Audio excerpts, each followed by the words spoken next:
right before Pokopia released, I released a video saying that, wait, Pokopia might be really good.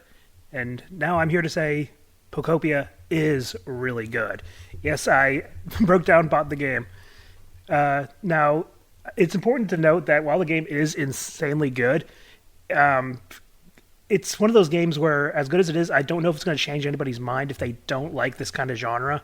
I would always say that a really amazing game would be able to get people who aren't even into this kind of game into it, but I'm not sure if it does enough differently to do that.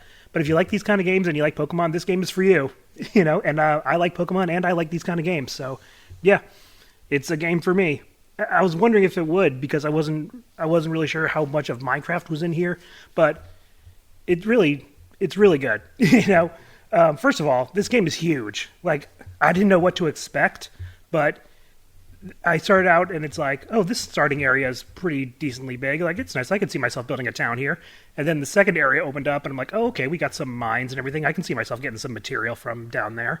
And then the third one opened up and I was like, oh, this game is big. The third area is twice the size, maybe even three times the size of the starting area.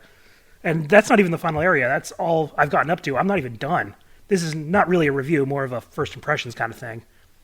So, yeah. It's really good. Okay, so what do you do in this game? Well, there's a lot to do. Even if you're just following the main storyline and not getting distracted by all the other things you can do, which I pretty much have been doing the story stuff, because I want to really unlock as much as I can before I really start focusing on my town and stuff like that.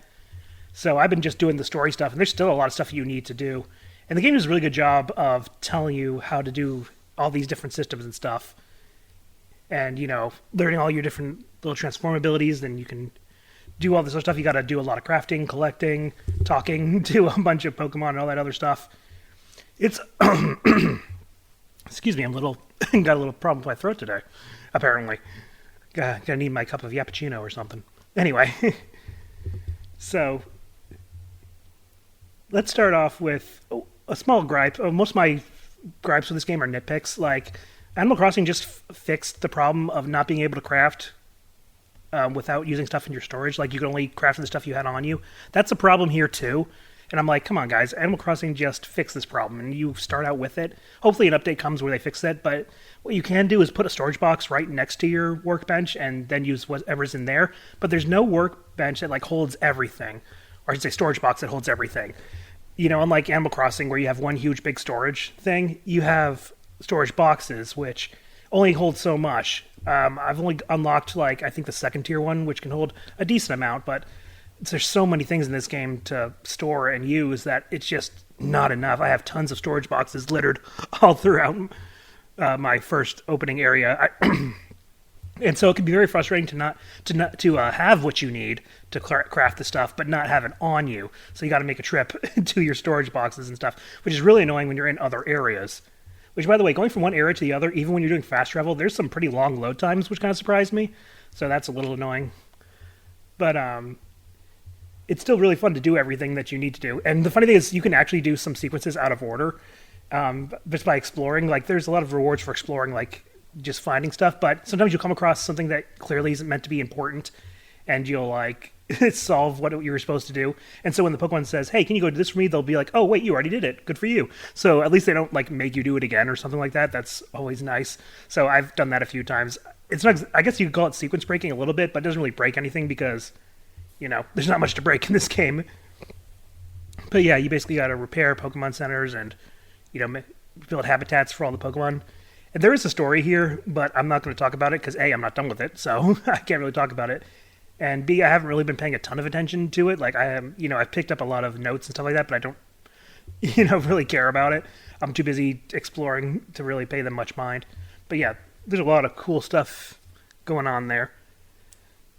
And, yeah, it's just a really good game like this. Now, it's kind of funny that, once again, it's a spin-off that seems to be one of Pokemon's best games, It's not, I'm hoping Winds and Waves can even be, even half as good as this. Even half as good would be still really good, but I hope it's just as good. I hope they really turn the franchise around, because they need it. And the spin-offs cannot be the only good games, There's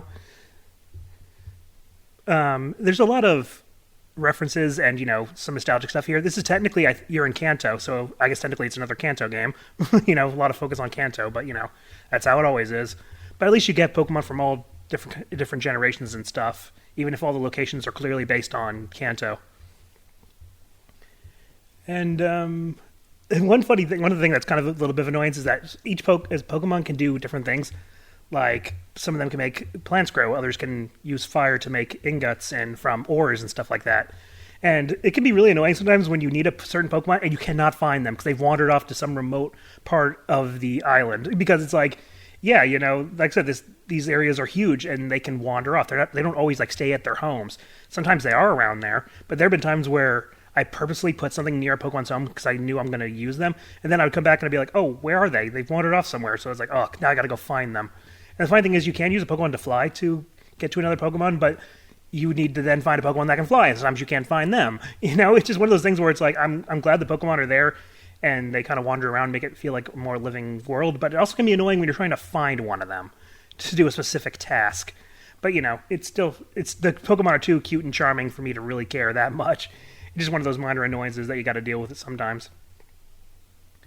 Man, I can see myself and a lot of other people spending hours on this game just to build whatever they want and using the environment and however they want and stuff like that. And even doing the mainline stuff, there's so much to do. And there's tons of Pokemon to find. You got to create a whole bunch of different elaborate environments and stuff like that. You got to keep their mood up, and stuff like that. And like I said, there's tons of items and stuff. And you can just go explore and find some old ruins and just grab everything that's not nailed down. I've grabbed a few things. I just imagine going back to my town and like Bulbasaur's like, oh, hey, what did you find out there? And it's like, oh, not much. Just got a whole dining room set. Got a free TV out of it too. It's just like, we just casually just go and steal everything that you find. Assuming you can carry it, of course. You have to get, like your bag is really small and then you got to get upgrades for it and everything. But, just being able to take everything that's not nailed down is pretty funny. But yeah, the game runs really well too. It's very cute, very charming, very addicting. I had to take a break from playing it just to make this video.